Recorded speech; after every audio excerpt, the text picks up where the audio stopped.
Job അധ്യായം 1. സാത്താൻ ജോബിനെ പരീക്ഷിക്കുന്നു. ഉസ് ദേശത്ത് ജോബ് എന്നൊരാളുണ്ടായിരുന്നു. തിന്മയിൽ നിന്നകന്ന് ദൈവഭക്തനായി ജീവിച്ച അവൻ നിഷ്കളങ്കനും നീതിനിഷ്ഠനുമായിരുന്നു. അവന് 7 പുത്രന്മാരും 3 പുത്രിമാരുമുണ്ടായിരുന്നു. പൗരസ്ത്യദേശത്തെ ഏറ്റവും വലിയ സമ്പന്നനായിരുന്ന അവന് 7000 ആടുകളും 3000 ഒട്ടകങ്ങളും 500 ജോഡി കാളകളും 500 പെൺകഴുതകളും എണ്ണമറ്റ ദാസന്മാരുമുണ്ടായിരുന്നു. അവൻ്റെ പുത്രന്മാർ തവണ വച്ച് നിശ്ചിത ദിവസങ്ങളിൽ തങ്ങളുടെ വീടുകളിൽ വിരുന്നു സൽക്കാരങ്ങൾ നടത്തുകയും തങ്ങളുടെ 3 സഹോദരിമാരെയും അതിന് ക്ഷണിച്ചു വരുത്തുകയും ചെയ്യുക പതിവായിരുന്നു. സൽക്കാര ദിനങ്ങൾ കഴിയുമ്പോൾ പുത്രന്മാർ പാപം ചെയ്ത് ദൈവത്തിൻ്റെ അപ്രീതിക്ക് പാത്രമായിട്ടുണ്ടാവാം എന്ന് വിചാരിച്ച് ജോബ് അവരെ വിളിച്ചു വരുത്തി ശുദ്ധീകരിക്കുകയും അതിരാവിലെ എഴുന്നേറ്റ് ഓരോ പുത്രനു വേണ്ടി ദഹനബലി അർപ്പിക്കുകയും ചെയ്യുമായിരുന്നു. ഒരു ദിവസം ദൈവപുത്രന്മാർ കർത്താവിൻ്റെ സന്നിധിയിൽ വന്നു ചേർന്നു. സാത്താനും അവരോടുകൂടെ വന്നു. കർത്താവ് സാത്താനോട്, നീ എവിടെ നിന്ന് വരുന്നു എന്ന് ചോദിച്ചു. ഞാൻ ഭൂമിയിലാകെ ചുറ്റി സഞ്ചരിച്ചിട്ട് വരികയാണ് എന്ന് അവൻ മറുപടി പറഞ്ഞു. കർത്താവ് വീണ്ടും അവനോട് ചോദിച്ചു, എൻ്റെ ദാസനായ ജോബിനെ നീ ശ്രദ്ധിച്ചോ? അവനെപ്പോലെ സത്യസന്ധനും നിഷ്കളങ്കനും ദൈവത്തെ ഭയപ്പെടുന്നവനും തിന്മയിൽ നിന്ന് അകന്ന് ജീവിക്കുന്നവനുമായി ഭൂമുഖത്ത് ആരെങ്കിലുമുണ്ടോ? സാത്താൻ ചോദിച്ചു, ജോബ് ദൈവത്തെ ഭയപ്പെടുന്നത് വെറുതെയാണോ? അങ്ങ് അവനും അവൻ്റെ ഭവനത്തിനും സമ്പത്തിനും ചുറ്റും വേലികെട്ടി സുരക്ഷിതത്വം നൽകി. അവൻ്റെ പ്രവർത്തികളെ അനുഗ്രഹിച്ചു. അവൻ്റെ സമ്പത്ത് വർദ്ധിപ്പിക്കുകയും ചെയ്തു.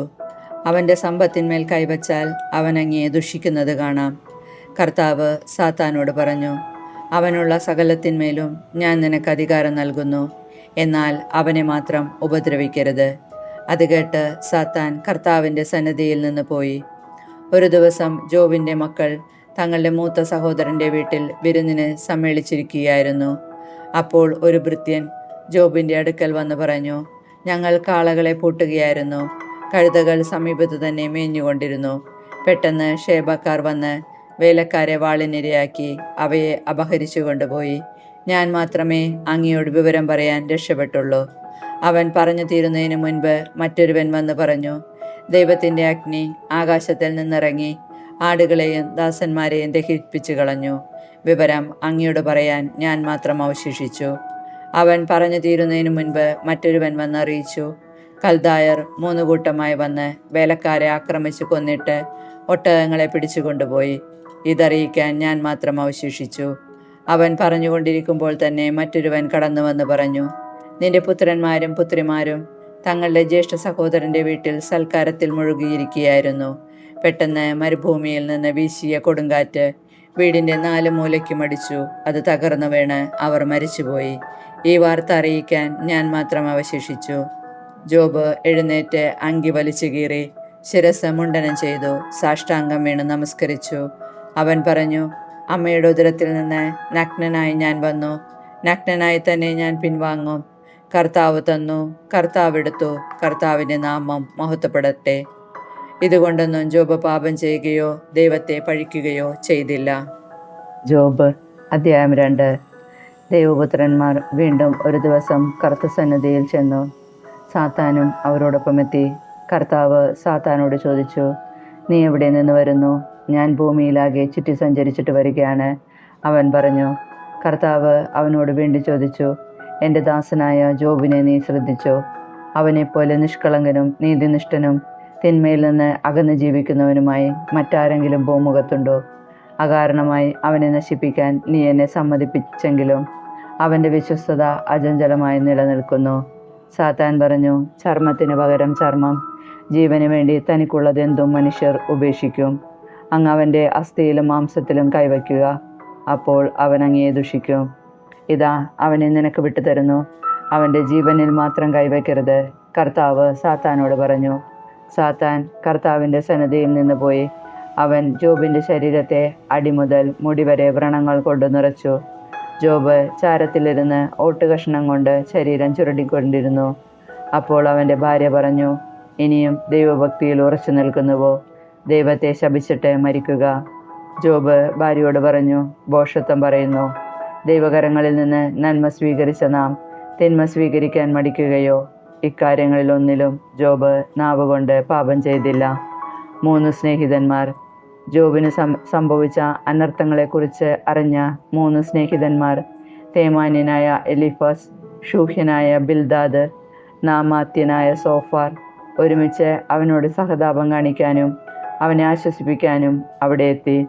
ദൂരെ വച്ച് കണ്ടപ്പോൾ അവർ അവനെ തിരിച്ചറിഞ്ഞില്ല. അവർ ഉറക്കെ നിലവിളിച്ചു, വസ്ത്രം കീറി, ശിരസിൽ പൂഴി വാരി വിതറി. അവൻ്റെ പീഡകൾ അതികഠിനമെന്ന് കണ്ട് ഒരക്ഷരം സംസാരിക്കാനാവാതെ 7 രാവും പകലും അവർ അവനോടൊപ്പം നിലത്തിരുന്നു. ജോബ് അധ്യായം 3. ജോബിൻ്റെ പരാതി. അതിനുശേഷം ജോബ് സംസാരിച്ചു. ജനിച്ച ദിവസത്തെ ശപിച്ചുകൊണ്ട് അവൻ പറഞ്ഞു, ഞാൻ ജനിച്ച ദിവസം ശപിക്കപ്പെടട്ടെ. ഒരാൺകുട്ടി രൂപം കൊണ്ടിരിക്കുന്നു എന്ന് പറഞ്ഞ് രാത്രി ശപിക്കപ്പെടട്ടെ. ആ ദിവസം അന്ധകാരം ആവൃതമാവട്ടെ. ആ ദിനത്തെ ദൈവം വിസ്മരിക്കട്ടെ. അതിൻ്റെ മേൽ പ്രകാശം ചൊരിയാതിരിക്കട്ടെ. അന്ധകാരം സാന്ദ്ര തമസ് തന്നെ അതിനെ ഗ്രസിക്കട്ടെ. കാർമേഘം അതിനെ ആവരണം ചെയ്യട്ടെ. അന്ധകാരം കൊണ്ട് അത് ഭീകരമായി തീരട്ടെ. ആ രാത്രി കട്ട പിടിച്ച ഇരുട്ടുകൊണ്ട് നിറയട്ടെ. ആണ്ടുവട്ടത്തിലെ മാസങ്ങളുടെയും ദിവസങ്ങളുടെയും ഗണത്തിൽ അതുൾപ്പെടാതെ പോകട്ടെ. ആ രാത്രി ശൂന്യമായി പോകട്ടെ. അതിൽ നിന്ന് ആനന്ദാരവം ഉയരാതിരിക്കട്ടെ. ലെവിയാദനെ ഇളക്കിവിടാൻ കഴിവുള്ളവർ അതിനെ ശപിക്കട്ടെ. അതിൻ്റെ പ്രഭാത നക്ഷത്രങ്ങൾ ഇരുണ്ടു പോകട്ടെ. പ്രകാശത്തിന് വേണ്ടിയുള്ള അതിൻ്റെ അഭിലാഷം പാഴായി പോകട്ടെ. പ്രഭാതം വിടരുന്നത് കാണാതിരിക്കട്ടെ. അമ്മയുടെ ഉദരമടച്ച് അത് എൻ്റെ ജനനം തടഞ്ഞില്ല. എൻ്റെ കൺമുൻപിൽ നിന്ന് ദുരിതങ്ങളെ മറച്ചില്ല. ജനിച്ച ഉടനെ ഞാൻ മരിക്കാഞ്ഞതെന്ത്? അമ്മയുടെ ഉദരത്തിൽ നിന്ന് പുറത്തു വന്നയുടനെ എന്തുകൊണ്ട് എൻ്റെ ജീവിതം അവസാനിച്ചില്ല? എൻ്റെ അമ്മ എന്തിനെന്നെ മടിയിൽ കിടത്തി ഓമനിച്ചു? എന്തിനെന്നെ പാലൂട്ടി വളർത്തി? ഞാൻ നിദ്രയണിഞ്ഞ് ശാന്തി അനുഭവിക്കുമായിരുന്നല്ലോ. നഷ്ടനഗരങ്ങൾ പുനരുദ്ധരിച്ച രാജാക്കന്മാരെയും അവരുടെ ഉപദേഷ്ടാക്കളെയും പോലെ, തങ്ങളുടെ കൊട്ടാരങ്ങൾ സ്വർണവും വെള്ളിയും കൊണ്ട് നിറച്ച പ്രമുഖന്മാരെ പോലെ ഞാൻ ശാന്തനായി ശയിക്കുമായിരുന്നല്ലോ. പ്രകാശം നുകരാൻ ഇടകിട്ടാതെ മാതൃഗർഭത്തിൽ വെച്ച് മരിച്ച ശിശുക്കളുടെ ഗണത്തിൽ ഞാൻ ഉൾപ്പെടാഞ്ഞതെന്തുകൊണ്ട്? അവിടെ ദുഷ്ടരുടെ ഉപദ്രവം കടന്നു വരുന്നില്ല. ക്ഷീണിച്ചവർക്ക് അവിടുന്ന് വിശ്രമം ലഭിക്കുന്നു. തടവുകാർ പോലും അവിടെ സ്വസ്ഥത അനുഭവിക്കുന്നു. മേലാന്മാരുടെ ആജ്ഞാസ്വരം അവരെ അലട്ടുന്നില്ല. ചെറിയവരും വലിയവരും അവിടെയുണ്ട്. അടിമ യജമാനനിൽ നിന്ന് മോചനം നേടിയിരിക്കുന്നു. കഷ്ടപ്പെടുന്നവന് എന്തിന് പ്രകാശം? തപ്തഹൃദയന് എന്തിനു ജീവിതം? അവൻ മരണത്തെ തീവ്രമായി വാഞ്ചിക്കുന്നു, അത് വന്നണയുന്നില്ല. നിധി തേടുന്നവനേക്കാൾ ശ്രദ്ധയോടെ അവൻ മരണമന്വേഷിക്കുന്നു. ശവകുടീരം പ്രാപിക്കുമ്പോൾ അവർ അത്യധികം ആനന്ദിക്കുന്നു. വഴി കാണാത്തവന് ദൈവം വഴിയടച്ചവന് വെളിച്ചമെന്തിനാണ്? നെടുവീർപ്പുകളാണ് എൻ്റെ ഭക്ഷണം. ജലപ്രവാഹം പോലെ ഞാൻ നിരന്തരം ഞരങ്ങുന്നു. ഞാൻ ഭയപ്പെട്ടിരുന്നത് എൻ്റെ മേൽ പതിച്ചിരിക്കുന്നു. ഞാൻ അസ്വസ്ഥനും ആശ്വാസരഹിതനുമാണ്. എനിക്ക് വിശ്രമമില്ല. ദുരിതങ്ങൾ വന്നുകൊണ്ടിരിക്കുന്നു.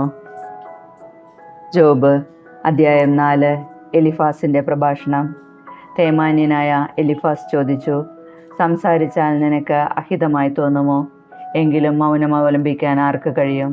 നീ അനേകരെ ഉപദേശിച്ചിട്ടുണ്ട്, ദുർബലകരങ്ങളെ ശക്തിപ്പെടുത്തിയിട്ടുണ്ട്. കാലിടറിയവരെ നിന്റെ വാക്കുകൾ താങ്ങി നിർത്തി. ദുർബലപാദങ്ങൾക്ക് നീ കരുത്ത് പകർന്നു. നിനക്കിത് സംഭവിച്ചപ്പോൾ നിന്റെ ക്ഷമ കെട്ടുപോയി. അത് നിന്നെ സ്പർശിച്ചപ്പോൾ നീ സംഭ്രാന്തനായി തീർന്നു. നിന്റെ ദൈവഭക്തി നിനക്ക് ബലം പകരുന്നില്ലേ? നിഷ്കളങ്കത നിനക്ക് പ്രത്യാശ നൽകുന്നില്ലേ? ചിന്തിച്ചു നോക്കൂ. നിഷ്കളങ്കൻ എന്നെങ്കിലും നാശമടഞ്ഞിട്ടുണ്ടോ? നീതിനിഷ്ഠൻ വിച്ഛേദിക്കപ്പെട്ടിട്ടുണ്ടോ? അനീതി ഉഴുത് തിന്മ വിതയ്ക്കുന്നവൻ അത് തന്നെ കൊയ്യുന്നതാണ് ഞാൻ കണ്ടിട്ടുള്ളത്. ദൈവത്തിൽ നിശ്വാസത്തിൽ അവർ നശിക്കുന്നു. ദൈവത്തിൻ്റെ കോപാഗ്നിയിൽ അവർ ദഹിക്കുന്നു. സിംഹത്തിൻ്റെ അലർച്ചയും ക്രൂരസിംഹത്തിൻ്റെ ഗർജനവും യുവസിംഹങ്ങളുടെ ദംഷ്ട്രങ്ങളും മറ്റുപോയിരിക്കുന്നു. ശക്തനായ സിംഹം ഇരകിട്ടാതെ നശിക്കുന്നു. സിംഹിയുടെ കുട്ടികൾ ചിതറിക്കപ്പെടുന്നു.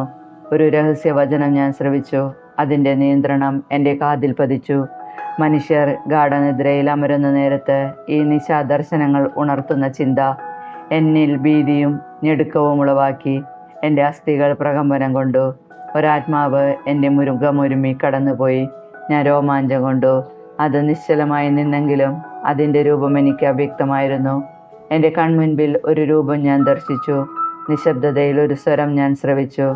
ദൈവദൃഷ്ടിയിൽ മർത്യന് നീതിമാനാകാൻ കഴിയുമോ?